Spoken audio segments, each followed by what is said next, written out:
Welcome to my channel. आज आप सब किसी को बिहार बोर्ड के मैट्रिक क्लास के हिंदी के 5 नंबर पाठ नागरी लिपि के व्याख्या को बताया जाएगा। नागरी लिपि इसको गुणाकर मूल्य के द्वारा लिखा गया है। सबसे पहले लेखक परिचय को जान लेते हैं। तो नागरी लिपि को गुणाकर मूल्य के द्वारा लिखा गया है। इनका जन्म 3 जनवरी 1935 ईस्वी को महाराष्ट्र के अमरावती जिला में हुआ था। इनकी मृत्यु 16 अक्टूबर 2009 ईस्वी को हो गई थी। इन्होंने अपनी शिक्षा दीक्षा ग्रामीण परिवेश और मराठी भाषा में पाई। मिडिल स्तर तक मराठी में पढ़ाई की।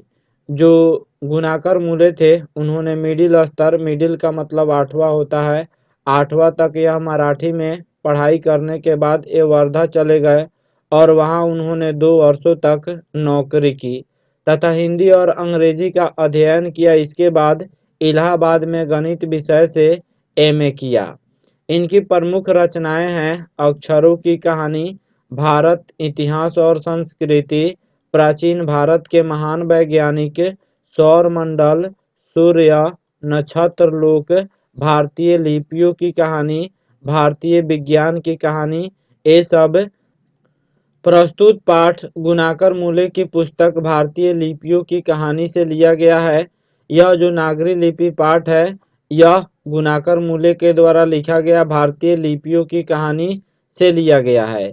इसमें हिंदी की लिपि नागरी या देवनागरी के ऐतिहासिक रूपरेखा के बारे में बताया गया है। इस पाठ में नागरी या देवनागरी लिपि के इतिहास के बारे में बताया गया है। शुरू करते हैं पाठ को। पाठ है प्रस्तुत पाठ नागरी लिपि गुणाकर मूल्य के द्वारा लिखित है। इसमें लेखक ने देवनागरी लिपि की उत्पत्ति, विकास एवं व्यवहार पर अपना विचार व्यक्त किया है। लेखक ने नागरी लिपि के उत्पत्ति, विकास और इसके व्यवहार पर अपना विचार प्रकट किए हुए हैं। लेखक का कहना है कि जिस लिपि में यह पुस्तक छपी है उसे नागरी या देवनागरी लिपि कहते हैं। इसका मतलब हिंदी में यह पुस्तक छपी हुई है, अतः हिंदी लिपि को हम देवनागरी लिपि में लिखते हैं। इस लिपि की टाइप लगभग 250 वर्ष पहले बनी। यह जो देवनागरी लिपि है इस लिपि की टाइप 250 वर्ष पहले बनी थी। इसके विकास से अक्षरों में स्थिरता आ गई। जब हिंदी का विकास हो गया और देवनागरी लिपि का विकास हो गया तो इसके अक्षर में स्थिरता आ गया। हिंदी तथा इसकी विविध बोलियां संस्कृत एवं नेपाली आदि इसी लिपि में लिखी जाती है। हिंदी, संस्कृत, नेपाली, पंजाबी, गुजराती, मराठी सब देवनागरी लिपि में ही लिखी जाती है। देवनागरी के संबंध में एक महत्वपूर्ण तथ्य यह है कि विश्व में संस्कृत एवं प्राकृत की पुस्तकें प्रायः इसी लिपि में छपती है। नेक्स्ट है देश में बोली जाने वाली भिन्न भिन्न भाषाएं तथा बोलियां भी इसी लिपि में लिखी जाती है।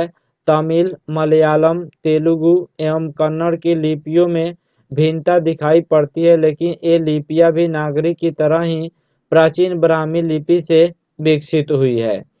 तमिल, मलयालम, तेलुगु एवं कन्नड़ की जो लिपियां हैं यह लिपि भी ब्राह्मणी लिपि से उत्पन्न हुई है और हिंदी लिपि है यह भी ब्राह्मी लिपि से उत्पन्न हुई है।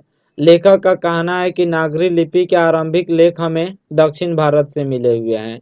देवनागरी लिपि के आरंभिक लेख जो थे वह दक्षिण भारत से मिले हुए हैं।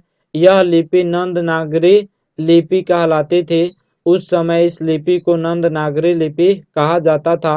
दक्षिण भारत में तमिल, मलयालम और तेलुगु कन्नड़ लिपियों का स्वतंत्र विकास हो रहा है, फिर भी कई शासकों ने नागरी लिपि का प्रयोग किया है। जैसे 11वीं सदी में राजराज और राजेंद्र जैसे प्रतापी चोल राजाओं के सिक्कों पर नागरी अक्षर अंकित है। जो राजा थे राजराज और राजेंद्र जैसे राजाओं ने भी अपने सिक्कों पर नागरी अक्षर अंकित करवाए थे। तो 12वीं सदी में केरल के शासकों के सिक्कों पर वीर केरलस्य अंकित था। केरल के जो सिक्के थे उस सिक्कों पर वीर केरलस्य केरल के शासकों ने छपवाए हुए थे। इसी प्रकार 9वीं सदी के वर्गुन का पलियम ताम्रपत्र नागरी लिपि में है। तो 11वीं सदी में इस्लामी शासन की नींव डालने वाले महमूद गजनवी के चांदी के सिक्कों पर भी नागरी लिपि के शब्द मिलते हैं। महमूद गजनवी जो चांदी के सिक्के छपवाए थे उस पर भी नागरी लिपि शब्द मिलते हैं। गजनवी के बाद मुहम्मद गोरी, अलाउद्दीन खिलजी, शेर शाह आदि शासकों ने भी सिक्कों पर नागरी शब्द खुदवाए। अकबर के सिक्कों पर तो नागरी लिपि में रामसिया शब्द अंकित है। तात्पर्य है कि नागरी लिपि का प्रचलन ईसा की 8वीं-9वीं सदी से आरंभ हो गया था। नागरी लिपि की शुरुआत जो था वह 8वीं-9वीं सदी ईसा के जन्म के 8वीं-9वीं सदी में आरंभ हो गया था। लेखक ने लिपि के पहचान में कहा है कि ब्राह्मी तथा सिद्धम लिपि अक्षर तिकोण है, जबकि नागरी लिपि के अक्षरों के सिरों पर लकीर की लंबाई और चौड़ाई एक समान है। प्राचीन नागरी लिपि के अक्षर आधुनिक नागरी लिपि से मिलते जुलते हैं। जो प्राचीन नागरी लिपि के अक्षर हैं वह आज के मॉडर्न नागरी लिपि से मिलते जुलते हैं। इस प्रकार दक्षिण भारत में नागरी लिपि के लेख 8वीं सदी से तथा उत्तर भारत में 9वीं सदी से मिलने लग जाते हैं। अब प्रश्न यह उठता है कि इस नई लिपि को नागरी, देवनागरी तथा नंदी नागरी क्यों कहते हैं। तो आइए इसके बारे में समझते हैं। नागरी शब्द की उत्पत्ति के संबंध में विद्वानों का मत एक नहीं है। सब किसी का विचार अलग अलग है।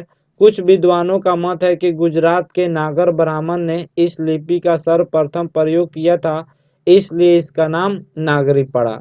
किंतु कुछ विद्वानों के मत के अनुसार अन्य नगर तो मात्र नगर हैं, परंतु काशी को देवनागरी माना जाता है, इसलिए इसका नाम देवनागरी पड़ा। काशी बनारस को कहा जाता है और इसको पुराने समय में देवनागरी कहा जाता था, इसलिए उस देवनागरी के नाम पर इस लिपि का नाम देवनागरी पड़ा। अल बेरूनी के अनुसार 1000 ईस्वी के आसपास नागरी शब्द अस्तित्व में आया। अल बेरूनी कौन थे? यह एक विद्वान भी थे और यह तीर्थयात्री थे जो भारत भ्रमण करने आए थे। तो उन्होंने कहा है कि 1000 ईस्वी के आसपास नागरी शब्द अस्तित्व में आया। इतना निश्चित है कि नागरी शब्द किसी नगर अथवा शहर से संबंधित है। लेखक कहते हैं कि जो नागरी शब्द है यह किसी नगर अथवा शहर से संबंधित है।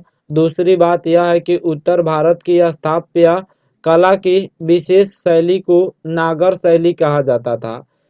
यह नागर या नागरी उत्तर भारत के किसी बड़े नगर से संबंध रखता था।